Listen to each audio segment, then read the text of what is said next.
Salut, c'est Marco de Top for Phone. On se retrouve aujourd'hui pour la vidéo de test du LEECO Le Pro 3 Elite, le mobile que vous voyez tout de suite devant vous. Un smartphone 100% chinois que j'ai obtenu grâce à Banggood, une boutique d'import. Donc c'est bien un mobile qu'il faut importer. Un mobile qui est commercialisé en janvier 2018 au moment auquel je fais cette vidéo au prix de 150 € sur la boutique de Banggood. 150 €, je le rappelle, hors taxe. Pourquoi hors taxe? Pourquoi j'insiste sur cette notion-là? C'est tout simplement parce que lorsque vous allez l'importer dans votre pays, il se peut que vous soyez assujetti, bien évidemment, vous l'imaginez, à la TVA. En France, la TVA c'est 20%, et lorsque vous le recevez en France et que votre transporteur vous fait payer la TVA, n'oubliez pas, il prend aussi sa petite marge. Voilà. Donc 150 € hors taxe, donc ce qui est, vous l'aurez compris, un prix que l'on va qualifier d'entrée de gamme. On est en face d'un mobile dont le prix est celui d'un entrée de gamme. Mais vous allez le voir, sur les mobiles chinois, c'est une particularité, c'est ce qu'on retrouve d'ailleurs de manière générale. Eh bien, les téléphones chinois ont généralement de très belles spécifications. Des prix bas, mais des très grosses specs. C'est ce qui fait tout leur intérêt. Alors, le Pro 3 Elite que vous voyez tout de suite devant vous, vous voyez, c'est pas un nom facile à dire. Connu ici sous la référence LEX722. Alors cette référence a tout son intérêt puisque en fonction des références, vous n'allez pas avoir le même niveau de mémoire vive et le même niveau de mémoire de stockage. Donc c'est pour ça que je reprécise aussi un petit peu la référence. Donc ici c'est LEX722.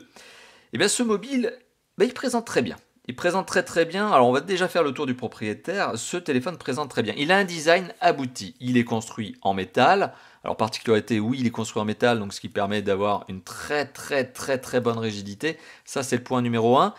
Point numéro 2, c'est l'élégance, c'est très classe, c'est très beau. Point numéro 3, c'est que malheureusement, comme il est en métal, le cache batterie, eh bien, il est intégré au mobile. Si vous voulez accéder à la batterie, eh bien, il faut le démonter, mais le démonter un petit peu à la route, c'est un peu à la dure. Et ça, forcément, c'est pas à la portée de tout le monde. Donc pour le coup, quand il faut changer la batterie, en général, il vaut mieux passer par un réparateur. Et réparer un LEECO en France, eh bien en général, c'est pas facile. Il faut vraiment trouver un réparateur qui a envie. Voilà, donc c'est la petite particularité. Donc un téléphone qui présente très bien, qui est décliné ici dans sa version or jaune, vous voyez. Hein. C'est un téléphone qui existe aussi en version gris-argent et qui existe aussi en rose. Voilà, 3 déclinaisons couleurs. Un téléphone qui présente très bien, il est très beau, très élégant, niveau de finition impeccable, on est dans les standards élevés des mobiles en général, hein, pas uniquement des mobiles chinois mais de tout smartphone confondu, on est à peu de choses près, on peut même le dire, on est au niveau des Xiaomi qui sont aussi un petit peu le haut de gamme chinois, les mobiles références on va dire. Voilà, quand on cherche des marques chinoises très qualitatives, qui savent bien faire les choses, en général on cite Xiaomi, on peut aussi désormais citer LEECO qui fait bien son travail depuis quelques années. Alors, ce mobile, il est entièrement construit en métal, il a des dimensions qui sont bonnes, ce qui fait que la prise en main n'est pas trop compliquée, 15,1 cm de long, 7,4 cm de large et 0,8 cm d'épaisseur. On est dans la bonne norme pour un téléphone qui a un écran de 5,5 pouces. Bon, je vais détailler ça tout de suite. C'est un téléphone aussi qui a un poids relativement élevé par rapport à la moyenne, 175 grammes, on est 10-15 grammes au-dessus de la norme. Bon, parce qu'il y a des composants, on imagine qu'il y a un certain nombre de choses, dont notamment, et j'y reviendrai, la batterie. Et tout ça, ça fait que le téléphone va forcément prendre du poids. Alors c'est un téléphone, je vous l'ai dit, qui présente très bien, mais c'est un téléphone qui est extrêmement glissant, déjà point numéro 1.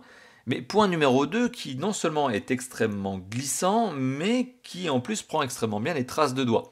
Alors pour l'aspect glissant, je fais une petite parenthèse, décidément vous commencez à me connaître, je suis l'homme des parenthèses. Le téléphone est fourni dans cette boîte que vous voyez en haut à droite de l'image. Ce téléphone est fourni avec cette coque, cet étui, ouais, c'est plutôt une coque en silicone. Alors ça au moins, ça a l'avantage de rendre le téléphone bien, moins glissant. Ça a l'avantage de le protéger. Inconvénient, ça le rend moins beau. Bon, ça c'est un petit peu la parenthèse aussi.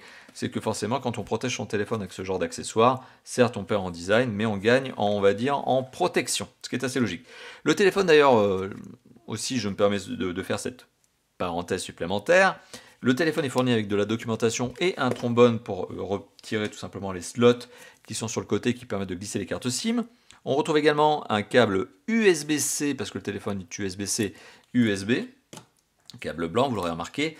On retrouve également un adaptateur jack USB-C, je vais y revenir tout à l'heure, et on retrouve l'adaptateur secteur USB for machine.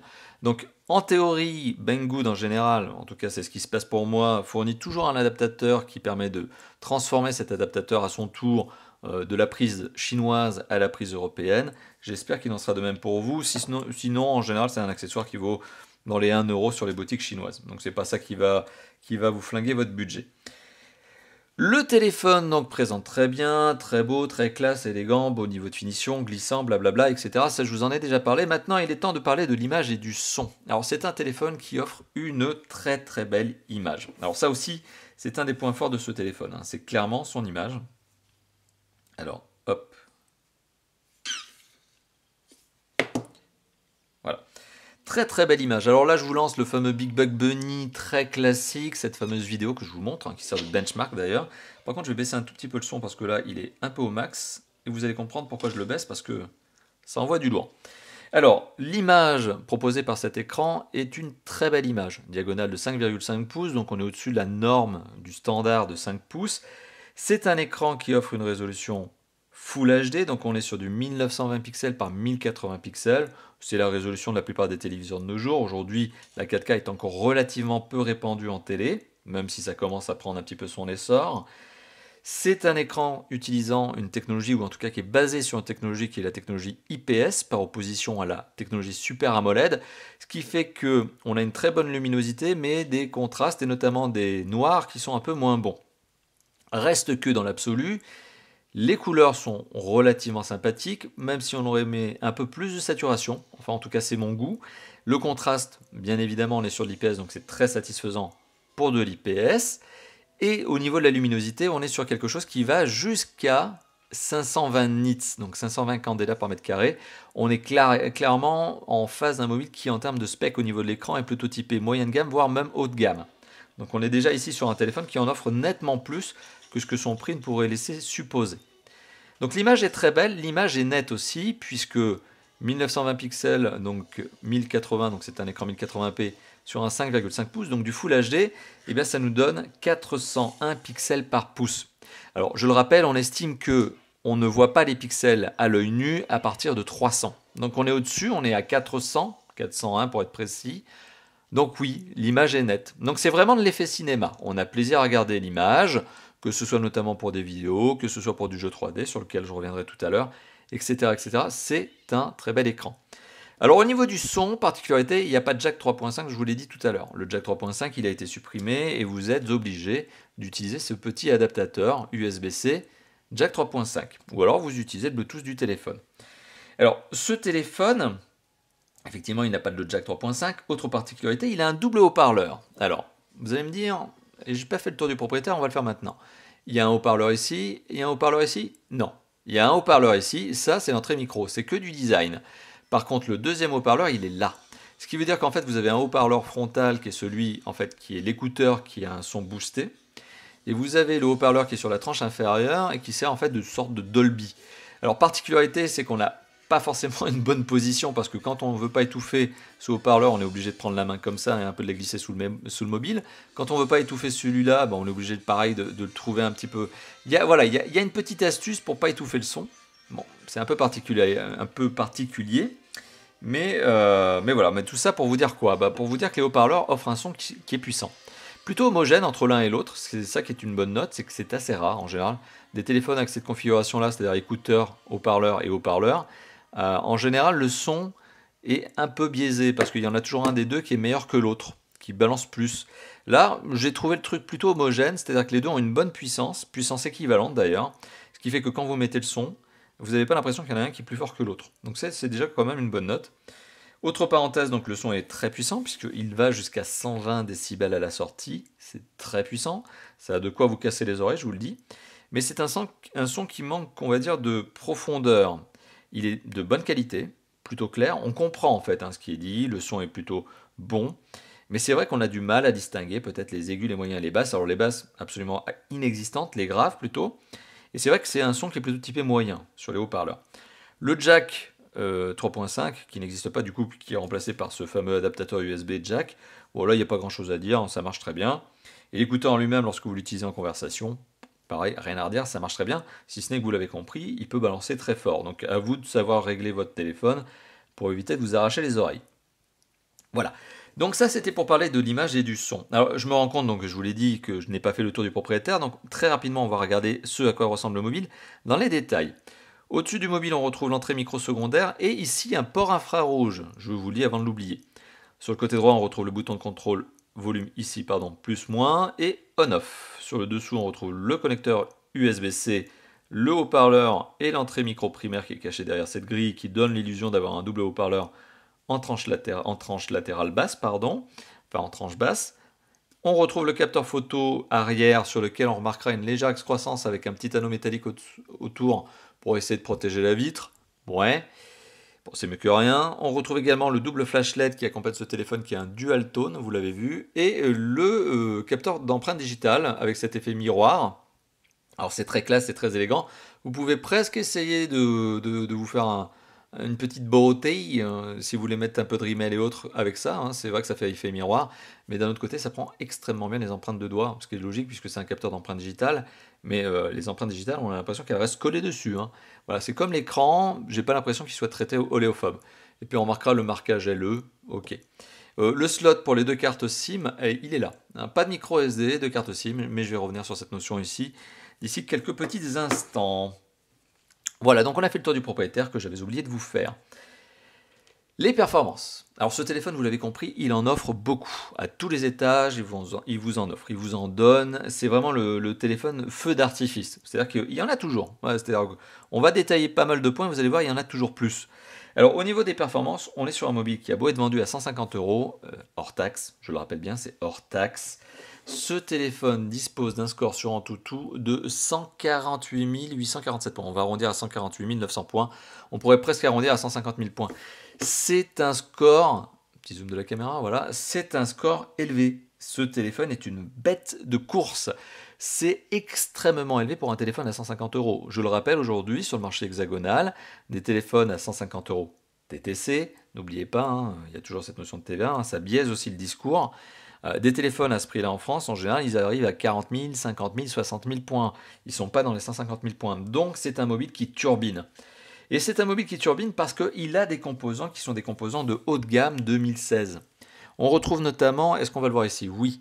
On retrouve un processeur qui est un processeur plutôt haut de gamme, enfin en tout cas qui l'était pour l'époque, qui est un Qualcomm Snapdragon 820, qui reste encore une référence, accompagné de son processeur graphique, un Adreno 530, et le tout est accompagné de 4 Go de mémoire vive. Donc grosso modo, oui, on est sur une spécification de mobile haut de gamme, ultra haut de gamme de 2016. En 2017, c'était même encore une très très belle spécification. 150 000 points, c'est, je le rappelle, le score d'un Samsung Galaxy S7. Donc vous voyez, on n'est pas dans les mêmes prix, et pourtant on est dans les mêmes ordres de performance. C'est un mobile qui est extrêmement à l'aise, y compris dans les jeux 3D. Je reviendrai sur cette notion tout à l'heure, mais sachez que par exemple pour Epic Citadel, ce fameux test qui permet de benchmarker le nombre d'images affichées par seconde sur justement des démos 3D, eh bien, Epic Citadel en mode ultra haute qualité, c'est 56,8 images par seconde. On est à la limite des 60, vous l'avez compris, 57 images. C'est une image fluide qui est donnée par ce téléphone, que ce soit bien sûr pour de la vidéo ou que ce soit pour du jeu vidéo. Donc, c'est un mobile qui turbine. Alors, ce mobile, il est aussi décliné, donc vous l'avez compris ici, en version 4 Go, mais il y a aussi une version 6 Go qui est plus chère. Et le mobile que je vous présente tout de suite devant vous, il dispose d'une mémoire de stockage interne de 32 Go. Il existe aussi en 64 Go. Donc ça, c'est l'autre référence que je ne vous présenterai pas ici. Donc la version que l'on a ici, c'est la version 4 Go de RAM et 32 Go de ROM. Les 32 Go de mémoire de stockage, malheureusement, c'est un grand classique, vous le savez. Malheureusement, lorsque vous allumez le téléphone pour la première fois, vous faites les premières mises à jour, les premières installations d'applications, et vous vous retrouvez avec un 23, j'allais dire 23, quelque chose, mais non, c'est 23,0 Go de mémoire de stockage. Alors, on passe de 32 à 23, c'est dommage, on en perd quand même 9 au passage. Il n'y a pas de micro SD, ça aussi c'est dommage. D'un autre côté, bon, l'USB est un USB-C qui permet de mettre de l'USB OTG. On ne va pas s'attarder sur cette notion-là. Mais en tout cas, ce qu'il faut savoir, c'est que 23 Go de mémoire de stockage interne pour stocker notamment, par exemple, eh bien, vos jeux, vos applications, quelques MP3, des films, à mon avis, c'est quand même pas mal. Et encore, je le rappelle, c'est pas mal sur un mobile vendu à 150 €, hors taxe, hors TVA, donc c'est clair, mais aussi hors taxe copie privée, puisque si ce mobile avait été vendu en France, la copie privée sur ce téléphone, ça serait à peu près dans les 15 €. Donc vous voyez, hein, n'oubliez pas aussi cette notion-là, ce téléphone, quand je vous dis 150 euros, c'est hors taxe. Et rappelez-vous, vous êtes assujetti à la TVA lorsque vous importez un mobile. Alors, la connectivité de ce téléphone, elle est complète. Elle est complète à un détail près, on est sur un téléphone chinois. Et malheureusement, eh bien, les téléphones chinois ne sont pas prévus à l'origine pour être commercialisés en France. Bon, c'est assez obvious ce que je suis en train de lire, c'est assez évident. Mais ce qui m'amène tout simplement à vous confirmer que oui, ce téléphone dispose de la 4G, certes, la 4G LTE, donc c'est une bonne 4G rapide. C'est une 4G qui est basée sur les fréquences B3 et B7 notamment en France, mais il manque la B20. Il manque cette fameuse fréquence B20 qui est malheureusement utilisée par un certain nombre d'opérateurs en France, qui peut faire en sorte que lorsque vous essayez de vous connecter à la 4G, eh bien, le téléphone va avoir moins de couverture que d'autres confrères qui seraient vendus en France officiellement avec la B20, voire même la B28 qui va arriver. Donc concrètement, c'est un téléphone qui est bien 4G, mais qui va avoir une zone de couverture moindre que celle de téléphones officiellement vendus en France. Ça se ressent, effectivement, dans certains cas, et ça peut éventuellement faire basculer le téléphone sur la 3G. Alors la 3G, elle, pour le coup, elle a bien les deux fréquences nécessaires pour la France. Donc voilà, donc on est sur un téléphone 4G LTE, 2 fréquences sur 3, et on est sur un téléphone 3G qui a les deux fréquences pour être utilisé en France, et 3G+. Bon voilà, donc au moins ça compense un petit peu la chose. Ce téléphone est doté de 2 emplacements pour carte SIM. C'est le slot qui est sur le côté du mobile. Ce slot donc ne permet pas d'ajouter de micro SD. C'est très rare, hein. En général, les téléphones chinois, ils ont cette particularité d'avoir un slot qui permet d'ajouter une une carte SIM et une micro SD, ou une carte SIM et une deuxième carte SIM. C'est-à-dire qu'il y a un des deux slots qui va être un peu une sorte de compromis entre les deux. À vous de choisir celui que vous voulez. Bon, et bien là en l'occurrence vous n'avez même pas de choix puisque c'est 2 cartes SIM format nano. Voilà, donc il n'y a pas de choix, c'est comme ça. C'est un peu étonnant, c'est un peu dommage. C'est vrai que j'aurais bien voulu avoir un slot micro SD sur ce téléphone. Même pour être vraiment allé dans l'excès, j'aurais bien voulu avoir une carte nano et une micro SD. Vous voyez, j'aurais bien voulu avoir les 3 slots les uns à la suite des autres. Ça existe, hein, il y a des téléphones qui le font, mais c'est pas le cas ici. C'est un petit peu dommage, mais bon, c'est pas non plus une catastrophe en soi. Je le rappelle, il y a quand même 23 Go de mémoire de stockage interne sur ce mobile, et si cette version ne vous plaît pas et n'est pas suffisamment grosse, on va dire, en termes de mémoire de stockage, il y a quand même la version 64 Go. Alors en termes d'autres connectivités, qu'est-ce qu'on a? On a du Wi-Fi, A, B, G, N, A, C, donc on a toutes les normes pour permettre à ce téléphone d'aller turbiner en Wi-Fi, donc ça compense aussi un petit peu l'absence de B20 4G. C'est un téléphone qui est doté du Bluetooth 4.0, donc idéal pour vous synchroniser, vous appairer avec votre voiture par exemple, ou un casque. C'est un téléphone qui dispose d'une puce GPS GLONASS BDS, donc GPS réseau satellite américain. BDS c'est le réseau chinois, et GLONASS c'est le réseau russe. AGPS parce que tout simplement le téléphone utilise aussi les antennes cellulaires et les bandes Wi-Fi pour accroître la précision de localisation. À ma connaissance, ce téléphone ne fait pas Galileo. Galileo c'est le réseau de satellites européen, justement de navigation européen. Le téléphone est doté d'un port infrarouge, ce qui lui permet d'être utilisé en tant que télécommande. Oui, c'est pas une blague, vous pouvez utiliser ce téléphone en tant que télécommande, notamment pour votre téléviseur. Et ce téléphone est doté d'un connecteur USB-C, comme je vous l'ai montré tout à l'heure, sous le mobile. Voilà, il n'y a pas de jack 3.5, je ne vais pas revenir sur cette notion-là, il y a un adaptateur pour ça. Et petite parenthèse supplémentaire, le capteur d'empreinte digitale situé à l'arrière de ce mobile, il est rapide. Alors il est rapide pour peu qu'on place bien son doigt. Donc j'aurais probablement mis une autre incrustation ici ou un insert, justement pour vous permettre de voir le test que j'ai fait au niveau du capteur d'empreinte digitale.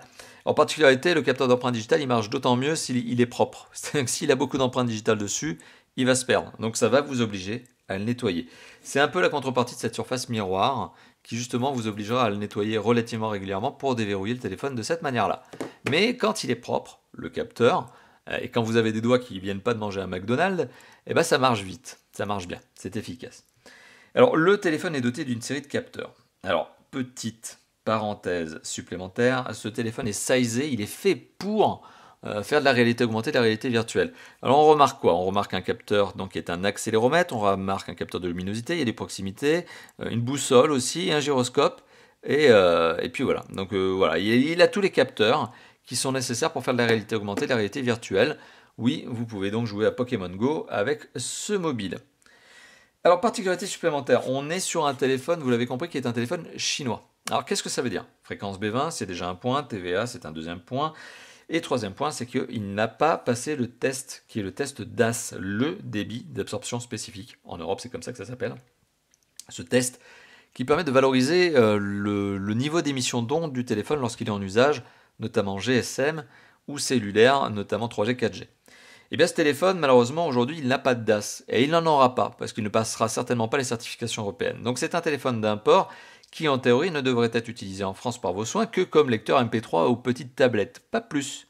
Voilà, donc maintenant, sachez-le, ce téléphone n'a pas passé de certification DAS.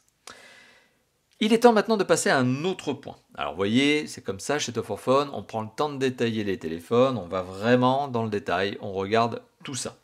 Alors le point sur lequel j'ai envie d'arriver, c'est le fameux système d'exploitation. Alors le système d'exploitation de ce téléphone, on va le voir ici, qu'est-ce que c'est? Eh bien c'est un système d'exploitation pour peu que la caméra fasse son petit zoom avec cette trop forte luminosité, je le vois. Comme quoi le téléphone a une luminosité très élevée. C'est un téléphone doté d'Android 6.0.1 sur lequel le constructeur a mis une surcouche qui s'appelle EUI 5.8. Et alors la 5.8 que vous voyez ici sur un 6.0 Android, qui ne sera d'ailleurs, je vous le dis honnêtement, ne cherchez pas, jamais mise à jour en 7.0 ni 8.0, c'est même pas un espoir, ne cherchez pas. Au mieux, vous pourrez trouver des ROM alternatives que vous pourrez vous-même mettre sur le mobile à la mano, mais non, le Echo ne fera jamais la mise à jour de ce mobile. Ça fait déjà plusieurs mois qu'il est commercialisé, les dernières mises à jour, elles datent d'août, je crois. Donc non, non, cherchez pas, il n'y aura pas de mise à jour sur ce téléphone, il n'y en aura jamais. Vous devrez, si vous le voulez, installer des ROM alternatives, des ROM custom, et je ne doute pas qu'il y en existe quelques-unes. Alors ce téléphone, Android 6.0, ça marche déjà très très bien, donc en soi il n'y a pas forcément besoin de chercher à avoir d'autres mises à jour, si ce n'est que la version 7.0 d'Android par exemple permet notamment d'avoir du split screen, ce qui est pas mal. Et justement, eh bien, cette version d'Android a été customisée. Alors, customisée, il y a un petit peu de look. Vous voyez, au niveau de la navigation, par exemple, le chargé de notification, il est là en scrollant vers le bas, mais les raccourcis, comme je vous les ai montrés tout à l'heure, eh bien, en fait, ils sont accessibles depuis le menu multitâche. Voilà, donc c'est à partir de ce moment-là. Et c'est pas un slide vers le haut, du haut vers le bas, pardon, comme on en a l'habitude.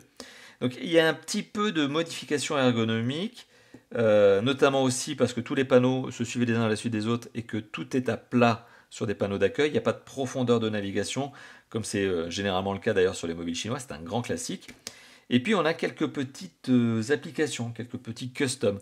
On a notamment Remote Control. Alors comme je vous l'ai dit tout à l'heure, le téléphone est doté d'un infrarouge.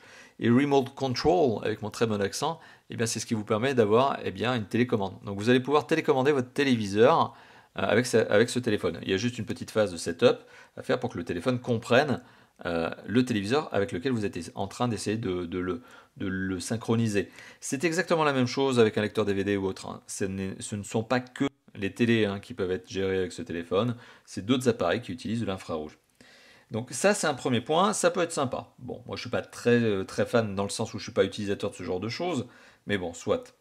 Qu'est-ce que l'on retrouve d'autre? On retrouve ThemeStore. Alors ThemeStore, je crois de mémoire, ah si vous voyez, il est accessible ici, vous voyez. Alors le temps que ça se rafraîchisse, mon Wi-Fi est toujours à l'agonie, c'est une lenteur absolue, mais vous avez la possibilité de télécharger des thèmes supplémentaires. Alors à noter que par exemple ils sont vendus 0,1 RMB, ah bah oui, c'est la monnaie chinoise et ils sont vendus. Voilà, donc bon, ça c'est une parenthèse. Vous avez aussi un navigateur qui est un navigateur chinois, hein. C'est un navigateur internet mais format chinois, hein, écrit en chinois. Donc je vous recommande d'installer tout simplement un petit Chrome avec le Play Store et le Play Store est installé par défaut. Vous avez un lecteur MP3 aussi, petite parenthèse. Alors bon, là aussi, il va chercher à se synchroniser, hein. Donc c'est un lecteur MP3, mais qui est une sorte aussi de mix de Play Store, de Play Music. Donc pour moi, personnellement, j'installerais bien un petit VLC dès le départ sur ce mobile, hein. Si je devais vous recommander quelque chose, c'est ça. Il y a aussi un player vidéo. Bon là, pour le coup, comme il n'y a pas de vidéo dans le téléphone, je ne pourrais pas vous le montrer. Voilà, donc un feedback pour envoyer des feedbacks à la marque en Chine. Pas convaincu que vous le fassiez. Play Music, voyez, je l'ai installé. Alors n'hésitez pas aussi à installer, je vous l'ai dit, VLC. Il n'y a pas de partenariat avec VLC, hein. Je vous le dis tout simplement parce que c'est une application que je trouve très efficace. Très efficace, légère et qui lit pas mal de formats. Et vous avez aussi Phone Manager. Alors Phone Manager, c'est une sorte de fourre-tout dans lequel on retrouve pas mal de trucs comme par exemple Clean Junk qui va vous permettre de vider les fichiers temporaires, les fichiers on va dire poubelles. C'est la corbeille finalement que vous allez pouvoir vider. Data Usage Control qui vous permet de vérifier quels sont les usages que vous avez en termes de data, y compris le Wi-Fi. Power Saving Management qui vous permet d'avoir un mode économie d'énergie un peu mieux travaillé que le mode de base. C'est pas mal, sachant qu'en plus le téléphone a une très très bonne autonomie. Bon, Privacy Safety qui vous permet notamment par exemple de locker le téléphone et de voir quelles sont les applications qui peuvent se lancer toutes seules dès le départ. App Warehouse qui vous permet par exemple d'activer ou de désactiver des applications. On ne sait jamais si vous avez des applications que vous voulez désactiver. Speed Up Box, qu'est-ce que ça fait? Ça permet de savoir quels sont when apps are accelerated, system will enter high performance mode. Ouais, donc c'est quand le téléphone détecte cette application, il va entrer dans un mode performance. Ça peut être utile notamment pour les jeux. Voilà, donc on a fait le tour de ce qu'apporte cette surcouche finalement. Vous voyez, c'est une surcouche qui reste principalement design, un petit peu d'applications en plus. Bon, application quoi? Qu'est-ce qu'on peut citer? Surtout Remote Control et Phone Manager. Pour le reste, vous avez le Play Store. Faites-vous plaisir, installez les applications que vous voulez. Moi, pour le coup, j'ai installé par exemple Google Keyboard parce que le keyboard de base est pas terrible, il est en chinois. Et il y a une version anglaise de ce keyboard, mais forcément, je préfère installer un bon keyboard bien prévu, notamment pour l'Europe et la France. Donc Google Keyboard, vous pouvez installer SwiftKey, etc. Il y en a plein, des claviers qui sont sympas sur le Play Store. Et puis installer Chrome aussi, parce que bon, le navigateur internet de base, comme il est en chinois, c'est pas forcément pratique. Et moi personnellement, je sais pas lire le chinois, donc bon, je préfère installer un bon Chrome. Voilà, donc il est temps de passer maintenant à l'usage de ce mobile. Alors l'usage de ce mobile, comme je vous l'ai dit tout à l'heure, c'est un téléphone qui est capable de faire du jeu 3D. Alors là, je mettrai probablement une incrustation si ce n'est pas déjà fait dans le passé, enfin dans le passé de cette vidéo. Donc c'est un mobile qui est capable de faire du jeu 3D. Alors oui, bien sûr, c'est un mobile qui peut surfer sur Internet, si vous installez Chrome. C'est un mobile qui peut lire des MP3 et des vidéos, surtout si vous installez un bon player comme VLC. Bon, c'est un mobile qui remplit tous les usages d'un smartphone moderne. Appeler, recevoir des SMS, lire ses emails, voir une page web, etc. C'est un mobile qui fait des jeux 3D, qui lit des MP3, etc. Donc c'est un mobile multimédia aussi. Bon, on va pas s'attarder sur ça encore plus. C'est un mobile bien sûr qui a deux usages qui permettent aussi de le distinguer d'un certain nombre de concurrents. Alors on va parler d'un des deux usages, appareil photo. Alors, le capteur photo dorsal, alors je vous le donne en spécification, le capteur photo dorsal c'est un 16 mégapixels, ici, qui est revendiqué par le Echo comme étant un Sony IMX298. En l'état, difficile de vérifier, je ne peux pas démonter le téléphone, et difficile de vérifier en fait avec du logiciel, parce que les logiciels se font cheater quand il est question justement de cheater avec des constructeurs qui sont peu rigoureux. C'est pas le cas avec le Echo, j'ai confiance en eux. Je pense qu'effectivement, on peut dire que le Sony IMX298, qui est un capteur très répandu dans le monde du smartphone, est bien embarqué dans ce mobile. C'est un capteur 16 mégapixels avec une ouverture de 2.0, double flashlight comme je vous l'ai indiqué, dual tone. C'est un téléphone qui peut aussi, particularité, enregistrer en 4K.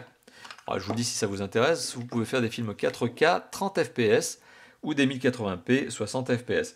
Alors, 60 images par seconde, un FPS ça veut dire frames per second.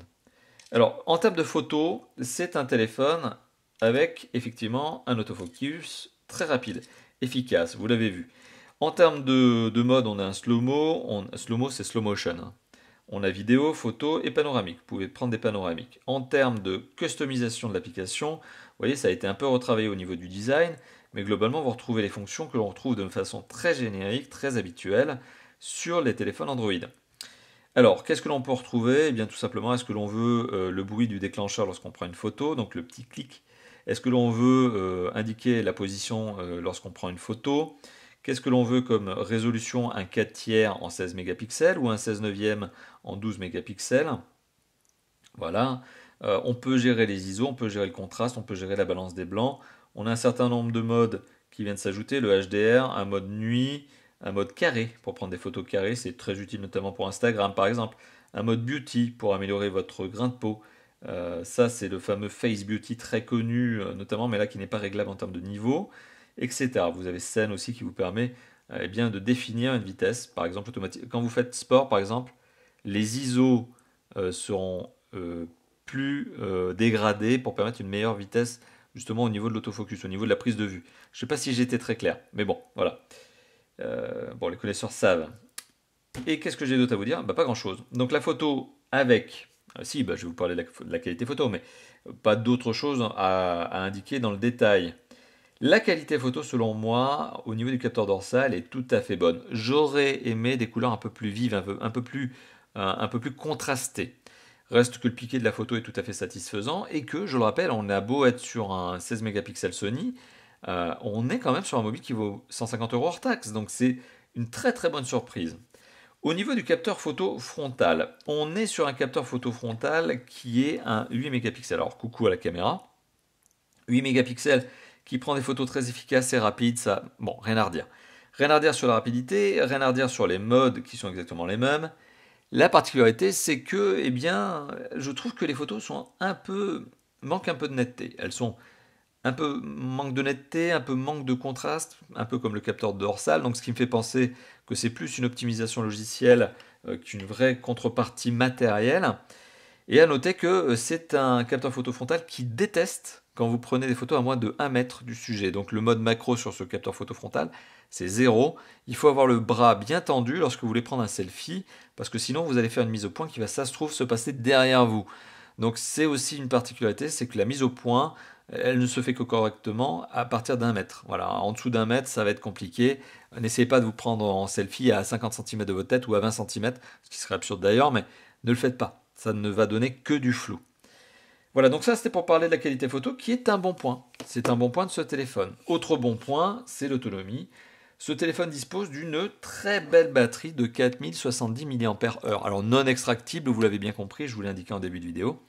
4070 mAh, c'est un téléphone qui pour 1 heure de vidéo consomme entre 14 et 16% de batterie. Et on est en plus sur un téléphone qui dispose de la recharge rapide Quick Charge 3.0 qui est notamment permise grâce à son processeur Qualcomm. Autonomie bonne, recharge rapide, encore un bon point. Voilà, donc on est sur un téléphone qui offre un usage tout à fait agréable. Voilà.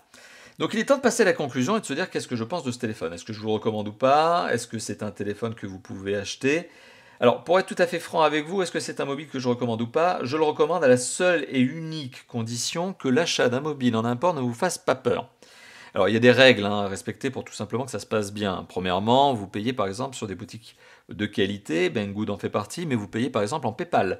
Ça vous permet d'avoir une petite protection supplémentaire au niveau du paiement. Et si ça se passe mal, vous faites un litige avec PayPal par exemple. C'est très connu, c'est un moyen déjà de se protéger.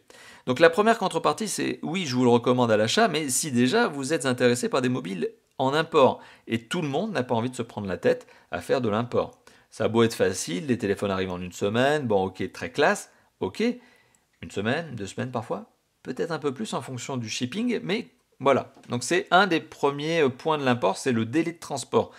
Le deuxième point, c'est que lorsque vous faites de l'import, comme je vous l'ai dit, ici vous êtes sur du hors taxe. Est-ce que vous allez payer la TVA? Je le rappelle, légalement, vous êtes tenu de payer la TVA. Moi, par exemple, Marco, de Tough Phone, à chaque fois que je reçois un téléphone en import, je m'engage, je le fais, je paye la TVA. C'est comme ça, c'est mon côté un peu citoyen, un peu civique, peut-être un peu bonne pomme pour certains, mais je m'engage toujours à payer la TVA. Donc est-ce que vous, ça ne va pas vous choquer de vous rajouter ces 20% de TVA, plus les frais de recouvrement du transporteur qui sont en général de 15 €? Voilà, ça c'est un point supplémentaire. Donc il y a cet aspect-là. Autre aspect, c'est un téléphone qui n'a pas la fréquence B20 sur la 4G. Bon, vous allez me dire, B20, c'est pas forcément indispensable, vous avez la B3, la B7, et puis de toute façon, vous avez la 3G+. Vous avez raison, si la B20 ne vous semble pas problématique, si vous acceptez d'avoir une zone de couverture moins importante en 4G, très bien. Alors je rappelle aussi que c'est un téléphone qui n'a pas de score DAS, donc qui n'a pas passé la certification. Moi ça me chagrine un petit peu, mais c'est aussi le lot des téléphones d'import. Donc vous voyez, donc acheter un téléphone en import, ça suppose un certain nombre de concessions, un certain nombre de règles, un certain nombre de niveaux de prudence. Notamment, encore une fois de plus aussi, pour la garantie, puisque la garantie va être d'1 année, pour peu que vous travaillez avec une boutique, on va dire de qualité, Banggood, bon, en fait partie, mais il faut renvoyer le téléphone en Chine. Et oui, ça aussi c'est un facteur qui peut être problématique. Bon, maintenant parenthèse faite sur cet aspect d'import. J'insiste bien sur cet aspect-là parce que chez Tough Phone, on teste de moins en moins de mobiles chinois, tout simplement en raison de ces aspects-là. Puisqu'on veut aussi vous proposer des téléphones en vidéo, en recommandation, qui nous semblent intéressants et fiables. Ici c'est le cas. En tout cas, c'est ce que ce téléphone m'a donné comme impression, c'est cette notion de fiabilité. Maintenant, je ne peux pas m'engager sur la durée et je ne sais pas si vous ne serez pas obligé de faire un SAV. Voilà, maintenant on a fait cette parenthèse, vous avez bien compris les précautions que je vous ai indiquées. Maintenant, pour le reste, qu'est-ce que l'on peut dire? C'est un excellent mobile. C'est un excellent mobile, prix bas, hors taxe. C'est un excellent mobile en termes de design, c'est un excellent mobile en termes d'écran, de son. Donc c'est vraiment l'effet cinéma. C'est un mobile qui est une bête de course. À 150 €, avoir un téléphone officiellement commercialisé en Europe, en France, avec ce niveau de performance, c'est impossible aujourd'hui en 2018. Donc c'est un téléphone qui est une bête de course. C'est un téléphone qui a une bonne connectivité si on enlève les deux aspects dont je vous ai parlé il y a encore quelques instants. On retrouve notamment de la fréquence, on retrouve pardon, de l'infrarouge, on retrouve les 3 réseaux de satellites. On retrouve, qu'est-ce qu'on retrouve d'autre? On retrouve le Wi-Fi ABGNAC. Enfin, il y a beaucoup de bons points.